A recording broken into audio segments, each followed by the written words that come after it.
Hi everyone, this is Rinsi from Groww Malayalam channel. നമ്മൾ മിക്കപ്പോഴും ഹെഡ്ലൈൻസിൽ കേൾക്കാറുണ്ട്, അതായത് കമ്പനിയുടെ ഏർണിംഗ് പെർ ഷെയർ EPS ഇത്ര ഒരു എമൗണ്ട് ആയിട്ട് കൂടി അല്ലെങ്കിൽ കുറഞ്ഞു, അല്ലെങ്കിൽ ഇപ്പോൾ നമ്മൾ എക്സ്പെക്ട് ചെയ്തതിലും ഇത്ര ഒരു എമൗണ്ട് കൂടി അല്ലെങ്കിൽ കുറഞ്ഞു എന്നൊക്കെ നമ്മൾ കാണാറുണ്ട് അല്ലേ.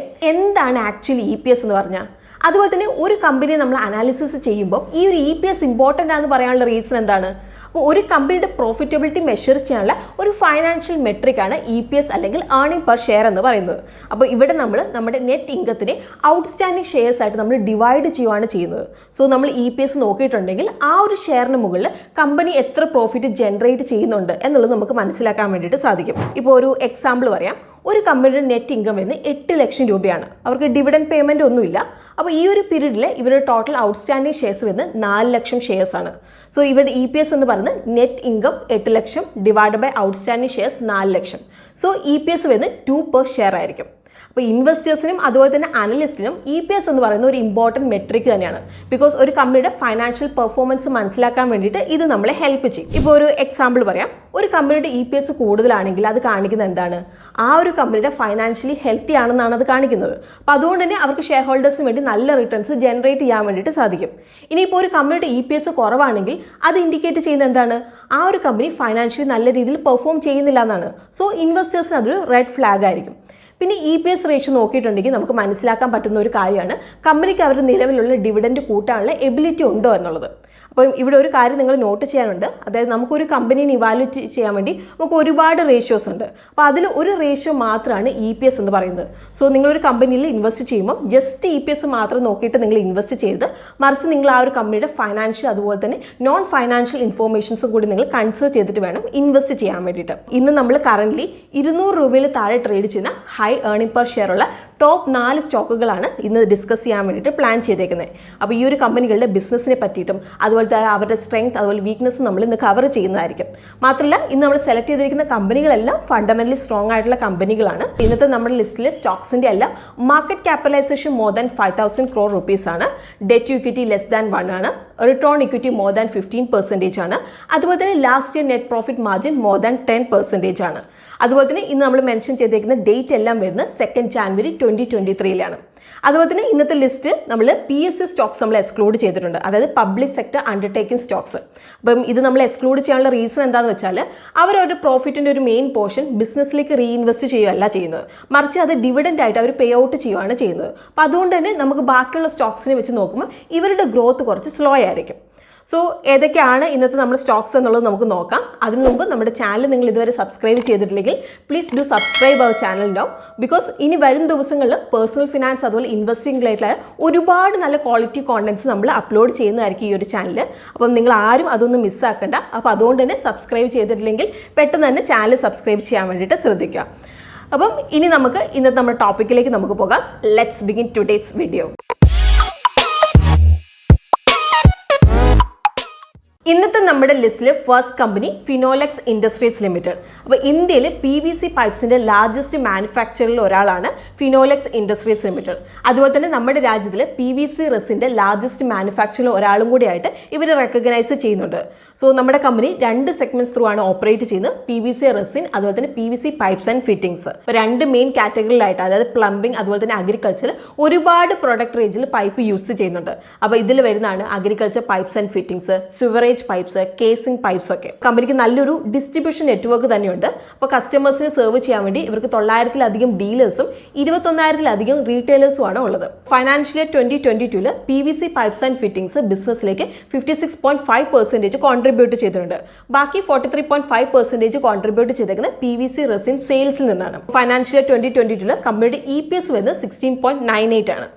ഇനി നമുക്ക് കമ്പനിയുടെ സ്ട്രെങ്ത് അതുപോലെ വീക്ക്നെസ് എന്തൊക്കെയാണ് എന്നുള്ളത് നമുക്ക് നോക്കാം. കമ്പനി മുമ്പ് നോക്കുകയാണെങ്കിൽ PVC റെസിൻ സെയിലാണ് കൂടുതൽ ഫോക്കസ് കൊടുത്തിരുന്നത്. പക്ഷേ ഇപ്പം കമ്പനി PVC പൈപ്പിന്റെ സെയിലിലേക്കാണ് ഫോക്കസ് കൊടുത്തേക്കുന്നത്. സോ കമ്പനി അവർ PVC റെസിൻ ബാക്കിയുള്ള കമ്പനികൾക്ക് സെല്ല് ചെയ്യുന്നതിന് പകരം അവർക്ക് തന്നെ യൂസ് ചെയ്യാൻ വേണ്ടിയിട്ട് PVC റെസിന്റെ എമൗണ്ട് കൂട്ടിയിട്ടുണ്ട്. കഴിഞ്ഞ വർഷം നമ്മൾ നോക്കുകയാണെങ്കിൽ, അതായത് ഫൈനാൻഷ്യൽ ഇയർ 2021 കമ്പനിയുടെ ക്യാപിറ്റൽ കൺസപ്ഷൻ വന്നേക്കുന്നത് 68% ആണ്. അത് ഈ വർഷം നോക്കുകയാണെങ്കിൽ 75% ആയിട്ട് കൂടിയിട്ടുണ്ട്. അപ്പോൾ ഇതിന്റെ കാരണം കമ്പനി കൂടുതൽ പൈപ്പുകൾ സെല്ല് ചെയ്യുന്നതുകൊണ്ടാണ്. ഇനി നമ്മൾ നോക്കുകയാണെങ്കിൽ ഇപ്പോൾ കമ്പനി പ്ലാൻ ചെയ്തേക്കുന്നത് ഇതുപോലെ തന്നെ പൈപ്പുകൾ വിൽക്കുന്ന മുന്നോട്ടേക്ക് കൊണ്ടുപോകണമെന്നാണ്. സോ അവരുടെ ക്യാപിറ്റൽ യൂസ് ചെയ്ത് അടുത്ത കുറച്ച് വർഷങ്ങളിൽ പൈപ്പുകൾ ഉണ്ടാക്കി അവർ വിൽക്കും. സോ കൂടുതൽ പൈപ്പുകൾ ഇങ്ങനെ വിൽക്കുമ്പോൾ കമ്പനിയുടെ ഓവറോൾ മാർജിൻ സ്റ്റേബിൾ ആയിട്ട് മുന്നോട്ടേക്ക് പോകുന്നതായിരിക്കും. ഇപ്പം നിങ്ങൾ സ്ക്രീനിൽ നോക്കിയാൽ കാണാം, കഴിഞ്ഞ 3 വർഷങ്ങളായിട്ട് കമ്പനിയുടെ profit after tax margin improve ആയിട്ടുണ്ട്. അപ്പോൾ ഫൈനാൻഷ്യൽ ഇയർ 20-ൽ 10.86% നിന്ന് ഫൈനാൻഷ്യൽ ഇയർ 21-ൽ 21.03%ലേക്കും അതുപോലെ തന്നെ ഫൈനാൻഷ്യൽ ഇയർ 22-ൽ 22.67%ലേക്ക് എത്തിയിട്ടുണ്ട്. ഇനി കമ്പനി ഫേസ് ചെയ്യുന്ന ചലഞ്ച് എന്താണെന്ന് വെച്ചാൽ കമ്പനിയുടെ പ്രൊഡക്ട്സ് ഉണ്ടാക്കാൻ വേണ്ടി യൂസ് ചെയ്യുന്ന മെറ്റീരിയലിൻ്റെ പ്രൈസിൽ വരുന്ന ഫ്ലക്ച്വേഷൻസ് ആണ്. അപ്പോൾ ഇതിന് കാരണം എന്താണെന്ന് വെച്ചാൽ ഇവരുടെ മെറ്റീരിയൽസ് ഒക്കെ ക്രൂഡ് ഓയിൽ ഡെറിവേറ്റീവ്സ് ആണ്. അപ്പോൾ അതുകൊണ്ട് തന്നെ ഇന്റർനാഷണൽ ക്രൂഡ് ഓയിൽ പ്രൈസ് അനുസരിച്ച് പ്രൈസ് ഫ്ലക്ച്വേഷൻസ് വരും. പിന്നെ കമ്പനിയുടെ റോ മെറ്റീരിയലിൻ്റെ സപ്ലൈ ആൻഡ് ഡിമാൻഡിൽ കമ്പനി റിസ്ക് ഫേസ് ചെയ്യുന്നുണ്ട്. അപ്പോൾ ഇതിൽ വരുന്നതാണ് ethylene dichloride, ethylene, vinyl chloride monomers ഒക്കെ. അപ്പോൾ ഇതിൻ്റെ കൂടെ കമ്പനി മൺസൂൺ സീസണിൽ ഒരു സർട്ടൺ എമൗണ്ട് ഓഫ് ഇൻവെൻട്രി കയ്യിൽ വെക്കേണ്ടതായിട്ട് വരുന്നുണ്ട്. സോ ഇത് പ്രൈസ് റിസ്കിലേക്ക് എക്സ്പോസ് ചെയ്യുന്നുണ്ട്. അപ്പോൾ ലാസ്റ്റ്ലി കമ്പനിയുടെ റോ മെറ്റീരിയലിൻ്റെ ഒരു 85 to 90% ഇമ്പോർട്ട് ചെയ്യുകയാണ് ചെയ്യുന്നത്. അപ്പോൾ അതുകൊണ്ട് തന്നെ കമ്പനിക്ക് foreign exchange rate fluctuations face ചെയ്യുന്നുണ്ട്. അപ്പോൾ ഇത് നമുക്ക് അവരുടെ EBIT DL ലോസിൽ നിന്ന് മനസ്സിലാക്കാൻ വേണ്ടിയിട്ട് സാധിക്കുന്നുണ്ട്. ഇനിയിപ്പം നിങ്ങൾ നോക്കിയിട്ടുണ്ടെങ്കിൽ സ്ക്രീനിൽ നോക്കിയിട്ടുണ്ടെങ്കിൽ ഈ ഒരു കമ്പനിയുടെ key financial and technical metrics നിങ്ങൾക്ക് കാണാം. Lex Industries Limited current market price 188.35 rupees, P 17.19, debt to equity 0.01, 5 year sales CAGR 12.30, ROI 21.88, 1 year returns nil, 5 year CAGR returns 7.27, 200 DMA 149.83, RSI 14 60.98. ഇന്നത്തെ നമ്മുടെ second company Indus Tower Limited. അപ്പോൾ ലോകത്തെ largest telecom tower കമ്പനികളിൽ ഒന്നാണ് Indus Tower Limited. അപ്പോൾ Bharat Infratech Limited അതുപോലെ Indus Tower merge ചെയ്തിട്ടാണ് Indus Tower Limited form ചെയ്തേക്കുന്നത്. 30 സെപ്റ്റംബർ 2022 പ്രകാരം കമ്പനിക്ക് 1,87,926 ടവറുകളും 3,38,128 കോൾ ലൊക്കേഷൻസ് ആണ് ഉള്ളത്. അപ്പോൾ നാഷണൽ വൈഡ് പ്രസൻസ് ആണ് ഉള്ളത്. 22 ടെലികോം സർക്കിൾസ് കവർ ചെയ്തുകൊണ്ട് കമ്പനി ഓഫർ ചെയ്യുന്ന സർവീസുകളിൽ വരുന്നതാണ് towers, power, space, smart city, tower operating centres, അതുപോലെ തന്നെ ഗ്രീൻ ടെക്നോളജി. കമ്പനിയുടെ ലീഡിംഗ് കസ്റ്റമേഴ്സ് ആണ് Bharat Airtel, Vodafone Idea Limited, Reliance Jio, Infocomm Limited, MTNL, അതുപോലെ BSNL. കസ്റ്റമേഴ്സിന്റെ റവന്യൂ മാർക്കറ്റ് ഷെയർ നിങ്ങൾക്ക് ഇപ്പോൾ സ്ക്രീനിൽ കാണാം. അപ്പോൾ ഫൈനാൻഷ്യൽ 2022 കമ്പനിയുടെ EPS 23.7 ആണ്. ഇനി നമുക്ക് കമ്പനിയുടെ സ്ട്രെങ്ത്തും വീക്ക്നെസ്സും എന്തൊക്കെയാണ് എന്നുള്ളത് നമുക്ക് നോക്കാം. കമ്പനിയുടെ ഒരു മെയിൻ ഓപ്പർച്യൂണിറ്റി 5G നെറ്റ്വർക്ക് പുറത്തിറങ്ങുന്നതാണ്. അപ്പോൾ ഇൻഫ്രാസ്ട്രക്ചറിന്റെ ഡിമാൻഡ് കൂടുമ്പോൾ കമ്പനിക്ക് അത് ബെനിഫിറ്റ് ആകുന്നതായിരിക്കും. അപ്പോൾ കൂടുതൽ ടെലികോം ടവറുകളുടെ ആവശ്യം വന്നേക്കാം. അപ്പോൾ അത് കമ്പനിക്ക് പുതിയ ബിസിനസ് ഓപ്പർച്യൂണിറ്റിക്കുള്ള അവസരങ്ങൾക്ക് ഒരുക്കും. പിന്നെ 5G നെറ്റ്വർക്ക് വരുമ്പോൾ ഇപ്പം നിലവിലുള്ള ടവറുകളെല്ലാം അപ്ഗ്രേഡ് ചെയ്യേണ്ടതായിട്ട് വരും, അല്ലെങ്കിൽ ഇപ്പോൾ മോഡിഫൈ ചെയ്യേണ്ടതായിട്ടൊക്കെ വരും. സോ ഇതുവഴി കമ്പനിക്ക് വരുമാനം ഉണ്ടാക്കാൻ വേണ്ടിയിട്ട് സാധിക്കും. 5G സർവീസുകളുടെ ഡിമാൻഡ് കൂടുമ്പോൾ മൊബൈൽ ഓപ്പറേറ്റേഴ്സ് ടെലികോം ടവറുകൾക്ക് വേണ്ടി സ്ഥലം ലീസ് എടുക്കുന്നത് കൂടും. അതുവഴി ഒരു അഡീഷണൽ റവന്യൂ ജനറേറ്റ് ചെയ്യാൻ വേണ്ടിയിട്ടും ഇവർക്ക് സാധിക്കുന്നതാണ്. അപ്പോൾ ഇതുകൂടാതെ ടെലികോം ടവർ ഇൻഡസ്ട്രിക്ക് ഹൈ സ്വിച്ചിങ് കോസ്റ്റ് ആണുള്ളത്. അപ്പം സ്വിച്ചിങ് കോസ്റ്റ് എന്ന് വന്നിട്ടുണ്ടെങ്കിൽ ഒരു കമ്പനി ഇപ്പോൾ ഒരു സപ്ലയർ അല്ലെങ്കിൽ സർവീസ് പ്രൊവൈഡറിന് വേറെ ഒന്നിലേക്ക് മാറുമ്പോൾ കമ്പനിക്ക് ഉണ്ടാകുന്ന കോസ്റ്റിനെയാണ് സ്വിച്ചിങ് കോസ്റ്റ് എന്ന് പറയുന്നത്. അപ്പോൾ നമ്മുടെ ടെലികോം ഇൻഡസ്ട്രി, അതായത് നമ്മുടെ ടവർ ഇൻഡസ്ട്രി ഇൻവോൾവ് ആയിട്ടുള്ള ഇൻഫ്രാസ്ട്രക്ചറിൻ്റെ അതുപോലെ തന്നെ എക്യുപ്മെൻറ്റ് നേച്ചർ കാരണം ഈ ഒരു കോസ്റ്റ് ഇമ്പോർട്ടൻ്റ് ആണ്. അപ്പോൾ കമ്പനിയെ സംബന്ധിച്ചിടത്തോളം ഹൈ സ്വിച്ചിങ് കോസ്റ്റ് അവർക്ക് സ്ഥിര വരുമാനത്തിന് കാരണമാക്കും. കാരണം ക്ലയൻറ്റുകൾക്ക് കോമ്പറ്റേറ്റേഴ്സിലേക്ക് മാറുന്നത് കൂടുതൽ ബുദ്ധിമുട്ടാണ്. എന്നാലും നമ്മുടെ കമ്പനി ഫേസ് ചെയ്യുന്നൊരു മെയിൻ ചലഞ്ച് എന്താണെന്ന് വെച്ചാൽ അവരൊരു പ്രധാന കസ്റ്റമറായ വോഡോഫോൺ ഐഡിയയുടെ ക്രെഡിറ്റ് പ്രൊഫൈല് മോശമായി പോയിക്കൊണ്ടിരിക്കുന്നതാണ്. അപ്പോൾ ഇത് കാരണം നമ്മുടെ കമ്പനിയുടെ റിസീവബിൾ സൈക്കിൾസ് കൂടിയിട്ടുണ്ട്, അതായത് പേയ്മെൻറ്റ് ലഭിക്കുന്ന ടൈം കൂടിയിട്ടുണ്ട്. സോ ഇത് ക്യാഷ് ഫ്ലോയിൽ പ്രോബ്ലംസ് ഉണ്ടാക്കിയിട്ടുണ്ട്. അപ്പോൾ ഫ്യൂച്ചറിൽ വോഡോഫോൺ ഐഡിയ പണം നൽകുമെന്ന് വാഗ്ദാനം ചെയ്തിട്ടുണ്ട്. എന്നാലും നമ്മുടെ കമ്പനിക്ക് പണം ലഭിക്കാൻ ഇനിയും ഒരുപാട് ടൈം എടുക്കും. സോ ഇത് നമ്മൾ കൺസിഡർ ചെയ്യേണ്ട ഒരു ഇമ്പോർട്ടൻറ്റ് ഫാക്ടർ ആയിട്ട് തന്നെ തുടരും. ഈ കമ്പനിയുടെ റിസീവബിൾസ് ക്വാർട്ടർ ഓൺ ക്വാർട്ടർ 241 കോടിയിൽ നിന്ന് 6,499 കോടിയായിട്ട് കൂടിയിട്ടുണ്ട്, പ്രൊവിഷൻ ഫോർ ഡൗട്ട്ഫുൾ ഡെറ്റ്സ് ഒഴിച്ചിട്ട്. അപ്പോൾ ഫൈനാൻഷ്യൽ 2022 എൻഡിൽ ഡെറ്റേഴ്സ് ഡേ 93 ദിവസത്തിൽ നിന്ന് 108 ദിവസമായിട്ട് ഉയർത്തിയിട്ടുണ്ട്.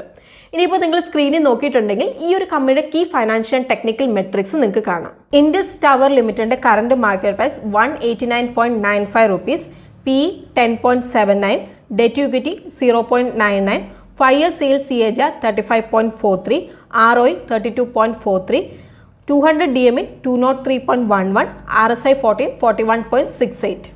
ഇന്നത്തെ നമ്മുടെ third company Tata steel limited. അപ്പോൾ 1907 എസ്റ്റാബ്ലിഷ് ചെയ്ത ടാറ്റ ഗ്രൂപ്പിൻ്റെ ഒരു ഫ്ലാഗ്ഷിപ്പ് കമ്പനിയാണ് ടാറ്റ സ്റ്റീൽസ്. അപ്പോൾ ഏഷ്യയിലെ ഫസ്റ്റ് ഇൻ്റഗ്രേറ്റഡ് സ്റ്റീൽ പ്ലാന്റും കൂടിയാണ്.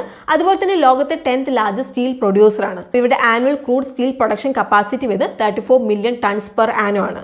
അപ്പോൾ 26 രാജ്യങ്ങളിൽ മാനുഫാക്ചറിംഗ് യൂണിറ്റുകളുള്ള 50-ലധികം ഡെവലപ്ഡ് യൂറോപ്യൻ അതുപോലെ തന്നെ ഫാസ്റ്റ് ഗ്രോയിങ് ഏഷ്യൻ മാർക്കറ്റിൽ ടാറ്റ സ്റ്റീലിന് ഒരു ബാലൻസ് ഗ്ലോബൽ പ്രസൻസ് ഉണ്ട്.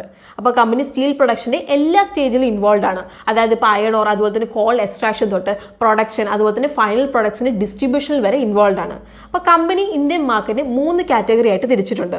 Automotive and special products, branded products and retail and industrial products, അതുപോലെ തന്നെ പ്രൊജക്ട്സ് ആൻഡ് എക്സ്പോർട്സ്. അപ്പോൾ അവരുടെ മെയിൻ പ്രൊഡക്റ്റുകളാണ് hot rolled, cold rolled, coated coil, tubes, rebar, അതുപോലെ തന്നെ വയേർഡ് റോഡ്സ്. അപ്പോൾ കമ്പനി പല ഇൻഡസ്ട്രീനെ സെർവ് ചെയ്യുന്നുണ്ട്. അപ്പോൾ ഇതിൽ വരുന്നതാണ് agriculture, construction, automotive, general engineering, industrial products and agriculture, consumer goods and energy, അതുപോലെ തന്നെ പവർ ഒക്കെ. ഫൈനാൻഷ്യൽ 2022 കമ്പനിയുടെ EPS 32.88 ആണ്. ഇനി നമുക്ക് കമ്പനിയുടെ സ്ട്രെങ്ത്തും വീക്ക്നെസ്സും എന്തൊക്കെയാണ് എന്നുള്ളത് നോക്കാം. അപ്പോൾ സ്റ്റീൽ മാനുഫാക്ചറിംഗ് വാല്യൂ ചെയിനിൽ കമ്പനിക്ക് പ്രസൻസ് ഉള്ളതാണ് കമ്പനിയുടെ ഒരു മെയിൻ സ്ട്രെങ്ത്ത്. അപ്പോൾ അവരുടെ ഓപ്പറേഷൻസിന് മുകളിൽ കൺട്രോൾ ഉണ്ടാവാൻ അവരുടെ സബ്സിഡറി കമ്പനി അനുവദിക്കുന്നുണ്ട്. അപ്പോൾ ഈ ഒരു കൺട്രോൾ ഉള്ളതുകൊണ്ട് എക്സ്റ്റേണൽ അൺസർട്ടനിറ്റീസ് ഒഴിവാക്കാൻ വേണ്ടിയിട്ട് സാധിക്കുന്നുണ്ട്.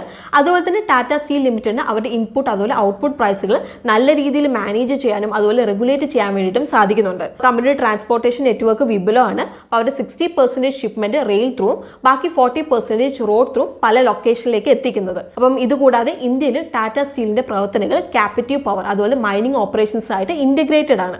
അപ്പോൾ ഇതിന്റെ മീനിങ് എന്താണ്? കമ്പനി അവരുടെ മൊത്തം അയൺ ഓർ റിക്വയർമെന്റ് അവരുടെ ഓൺ സോഴ്സിൽ തന്നെയാണ് മീറ്റ് ചെയ്യാൻ വേണ്ടിയിട്ട് അവർക്ക് സാധിക്കുന്നുണ്ട്.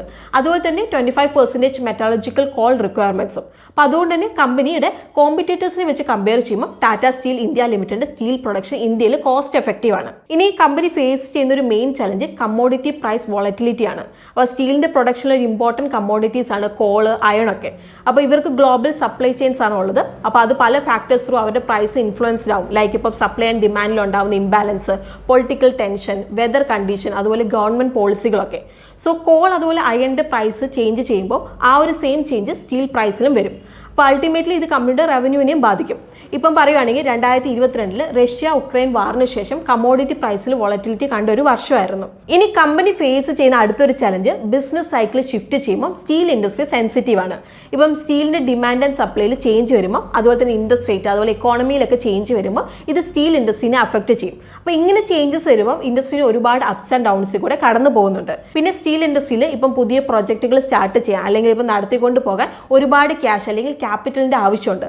അതുപോലെ തന്നെ ഈ ഒരു പ്രൊജക്റ്റുകളൊക്കെ കംപ്ലീറ്റ് ചെയ്യണമെങ്കിൽ ഒരുപാട് ടൈം എടുക്കും. അപ്പോൾ ഇത് കാരണം സ്റ്റീലിന്റെ ഡിമാൻഡ് മീറ്റ് ചെയ്യാൻ സ്റ്റീലിന്റെ സപ്ലൈക്ക് ബുദ്ധിമുട്ടുണ്ടാകുന്നുണ്ട്. ഇനിയിപ്പം നിങ്ങൾ സ്ക്രീനിൽ നോക്കിയിട്ടുണ്ടെങ്കിൽ ഈ ഒരു കമ്പനിയുടെ കീ ഫൈനാൻഷ്യൽ ടെക്നിക്കൽ മെട്രിക്സ് നിങ്ങൾക്ക് കാണാം. ടാറ്റ സ്റ്റീൽ ലിമിറ്റഡിന്റെ current market price 119.25 rupees, P 5.08, debt to equity 0.81, 5 years sales CAGR 16.79, ROE 42.60, 5 years CAGR returns 10.48%, 200 DMA 108.54, RSI 14 66.21. ഇന്നത്തെ നമ്മുടെ last company Exide Industries Limited. അപ്പോൾ Indian storage or rechargeable battery manufacturing കമ്പനിയാണ് Exide Industries Limited. അപ്പോൾ ഇവരുടെ head quarters വരുന്നത് കൊൽക്കട്ടയാണ്. അപ്പോൾ ഇന്ത്യയിൽ industrial lead acid batteries അതുപോലെ ഓട്ടോമോട്ടീവ്സിൻ്റെ ലാർജസ്റ്റ് മാനുഫാക്ചറിൽ ഒരാളാണ് നമ്മുടെ കമ്പനി. അപ്പോൾ ലേറ്റസ്റ്റ് ടെക്നോളജിക്കൽ ഇൻപുട്ട് യൂസ് ചെയ്ത് company automotive, power, telecom, infrastructure projects, computer industries അതുപോലെ തന്നെ റെയിൽവേ, മൈനിങ്, ഡിഫൻസ് സെക്ടറിലേക്കൊക്കെ ബാറ്ററീസ് മാനുഫാക്ചർ ചെയ്യുന്നുണ്ട്. അപ്പോൾ ബേസിക്കലി ഇത് 2 സെഗ്മെന്റിലായിട്ട് ഡിവൈഡ് ചെയ്യാം, ഇൻഡസ്ട്രിയൽ അതുപോലെ തന്നെ ഓട്ടോമോട്ടീവ് സെക്ടർ. അപ്പോൾ കമ്പനിക്ക് ഇന്ത്യയിൽ ഓൾമോസ്റ്റ് എല്ലാ 4 വീലേഴ്സ്, 3 വീലേഴ്സ് അതുപോലെ 2 വീലേഴ്സ് ഓട്ടോമോട്ടീവ് കമ്പനീസ് അവരുടെ കസ്റ്റമേഴ്സ് ആയിട്ടുണ്ട്. അപ്പോൾ ഓട്ടോമോട്ടീവ് സെക്ടറിൽ ഇപ്പോൾ സ്ക്രീനിൽ കാണുന്ന 3 പവർ പാക്ഡ് ബ്രാൻഡുകളുടെ അണ്ടറിലാണ് അവരുടെ പ്രൊഡക്ട്സുകൾ സെല്ല് ചെയ്യുന്നത്. അപ്പോൾ ഇവരുടെ ഇൻഡസ്ട്രിയൽ കസ്റ്റമേഴ്സിൽ വരുന്നതാണ് General Electric, BSNL, Tata, NTPC, Indus Tower ഒക്കെ. അപ്പോൾ ഫൈനാൻഷ്യൽ 2022 ഓട്ടോമോട്ടീവ് സെക്ടർ റവന്യൂയിലേക്ക് 72% അക്കൗണ്ട് ചെയ്യുന്നുണ്ട്. ഇൻഡസ്ട്രിയൽ സെക്ടർ റവന്യൂയിലേക്ക് 28% ആണ് അക്കൗണ്ട് ചെയ്യുന്നത്. അപ്പോൾ ഫൈനാൻഷ്യൽ 2022 കമ്പനിയുടെ EPS ആയിരുന്നു highest 55.11.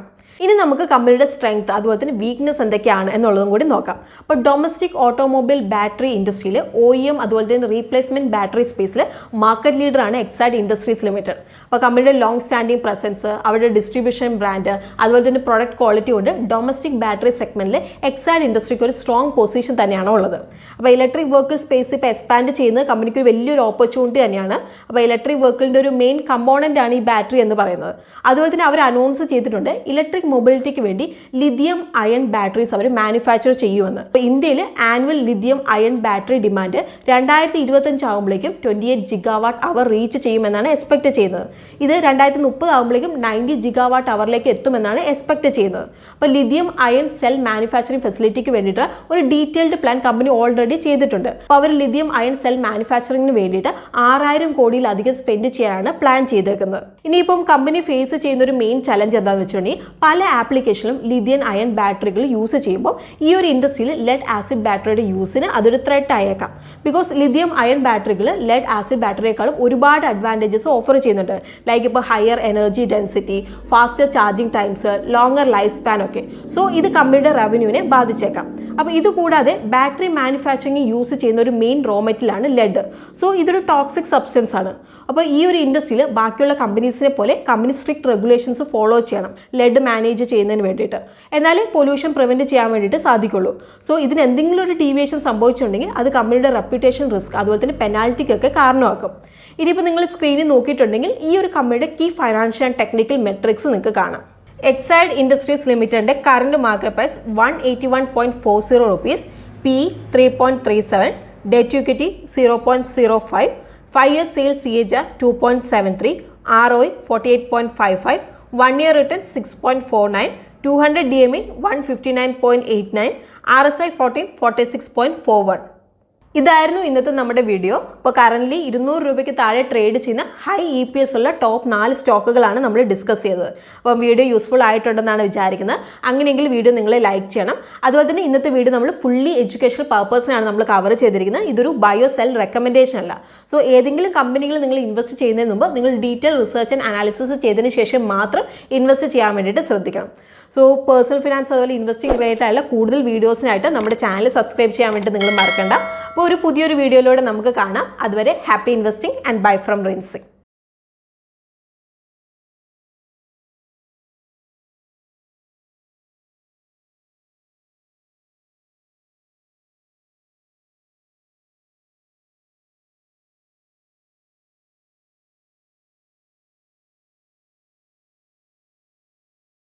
Investment in securities market are subject to market risks. Read all the related documents carefully before investing. Please read the risk disclosure documents carefully before investing in equity shares, derivatives, mutual fund, and or other instruments traded on the stock exchanges.